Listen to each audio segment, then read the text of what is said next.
That's the reality of it. We have two choices. Number one, we don't grow AI, or we put a cap on AI in terms of its power consumption, and maybe regulations will occur around that. I'm not saying those are a good thing either. That may likely happen in a few countries. Or we scale the grid, in other words, by using fossil fuels, which is the only option that we have right now. That's the reality of it.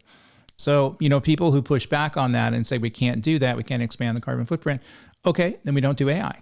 Which part do you want? And I think having to make these tough choices is what the corporations are doing out there. They're obviously going to default to the choice that's going to make them the most money. You got to remember, companies are companies. They exist to return shareholder equity. I run a bunch of companies, and I've been an officer of a bunch of publicly traded companies.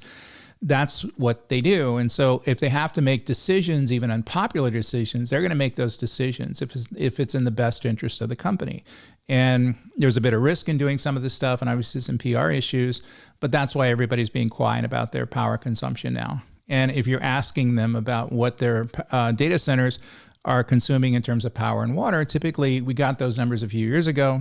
It's very tough to get those numbers now for good reason. They don't want you to know.